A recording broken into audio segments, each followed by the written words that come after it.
This is my hometown. It's called Youngstown, and it's in the state of Ohio near the Pennsylvania boundary. In Youngstown, we make steel. We make steel and talk steel. I guess it's the same in Sheffield, England, or that place the Russians built in the Urals, Magnitogorsk. I'd like to tell you something about how we make steel here. Look down any street in town, and you'll see the mills at the end of it. There are 25 miles of them along the Mahoning River, and today they're busy day and night. Every 8 hours, the shifts change. 15,000 men to the shift. The men going to work can see the freight trains bringing in the raw materials, iron ore, coal, and limestone.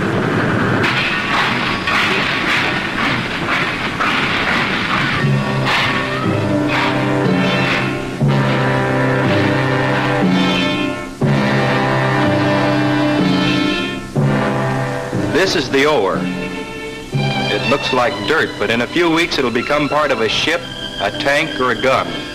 And in peacetime, an office building, a bridge, or a dam structure.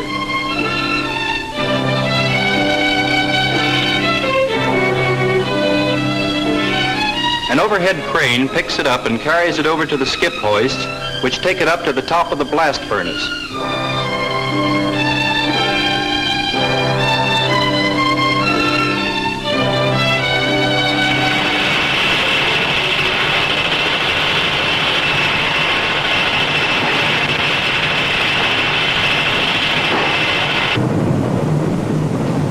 In the blast furnace, the boys smelt the ore into iron, the first step in making steel.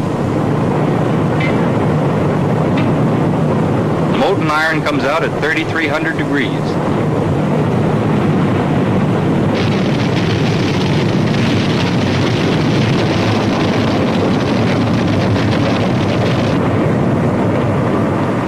The slag comes up to the top like cream in a pitcher and goes out the other way.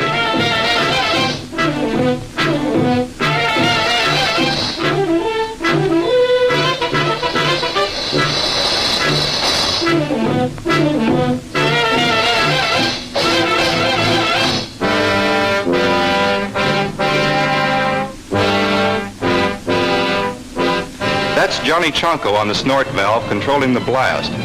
When things get too hot, he's got to think quick and move quicker.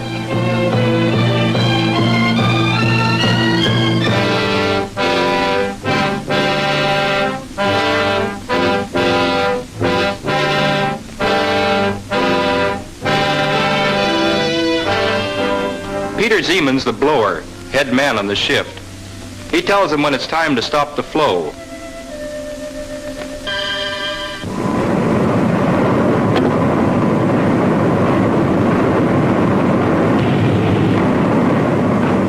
This is the open hearth where the molten iron from the blast furnace is mixed with scrap iron and the two purified into steel.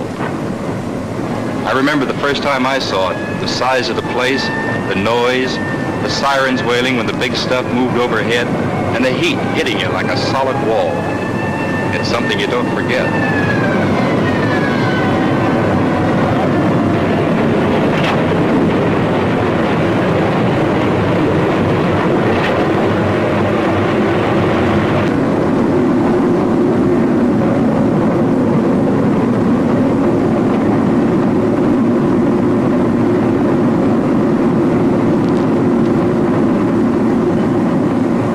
Boys are slagging, lining a furnace with dolomite.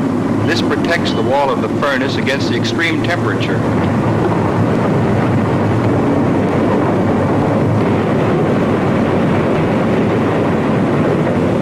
Down the line, Bob Wentworth is charging scrap iron, scrap that came from farms, backyards, and attics all over the country, collected by school kids and housewives to do their part in the war.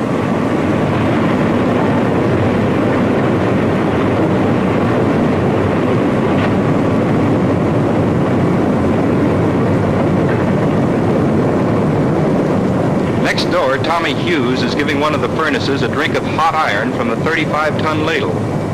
This iron is fresh from the blast furnace.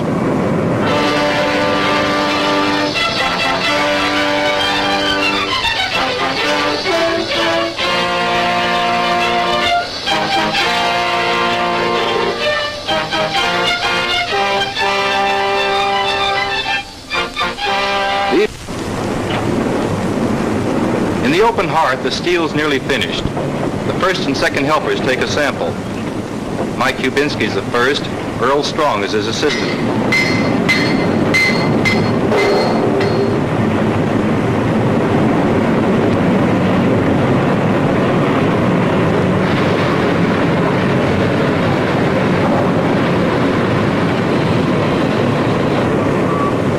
Mike's people came here from Czechoslovakia.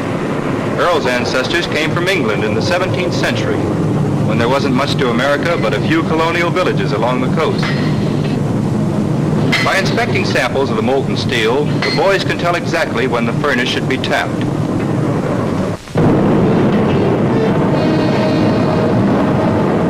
The open hearth gang ravels out the hole in the rear of the furnace and lets the steel out, roaring and spitting at 3,000 degrees.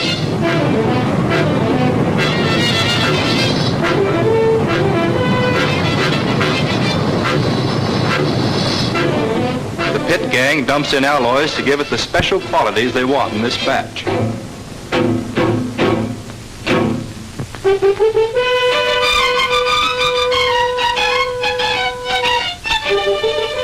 This ladle weighs 100 tons, but the overhead crane handles it like a toy. Lifts it over to a line of ingot molds where it's tapped off. We call this teaming. Just to be on the safe side, another test is made to be sure that the alloys have been added in proper amounts.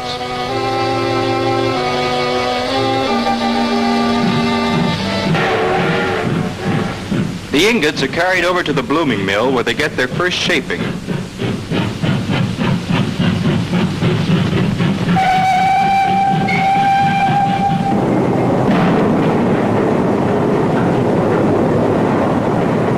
It looks rough, but these rollers squeeze the ingots down to a tolerance of a 1/16 of an inch. George Bannon and Clarence Kinney control the operation from the pulpit. They've been doing this together for so long, they work like one man with 4 hands.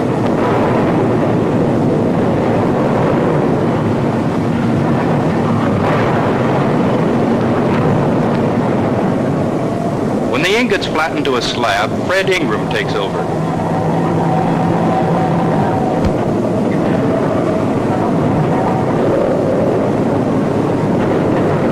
He cuts a slab with hydraulic shears under many tons of pressure.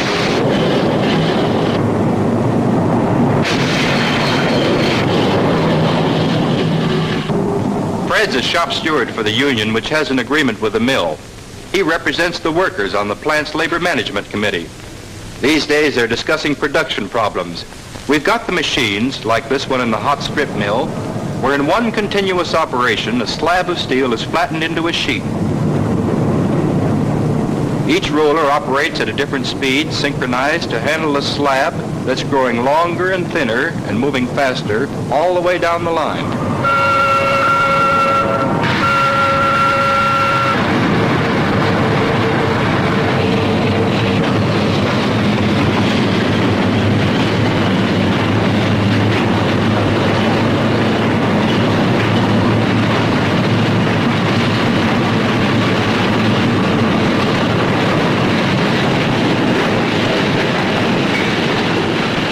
This is it, steel. Only a few hours ago it was iron ore. Now it's finished and on its way to become a part of the new world it's building. We've proved we can lick production problems. We've got the equipment, the science, everything it takes to get the job done. But when the war is over, we're going to have other problems. We know about that in Youngstown. We've had it here before. There were times when there was no smoke in the sky. The mills were quiet. The street full of men, angry, questioning, wondering. We're beginning to understand that these things don't just happen in one place, they happen everywhere. We're thinking that all this production all over the world that's doing such a job in a war can do a job in peace too, if we can just learn to work together.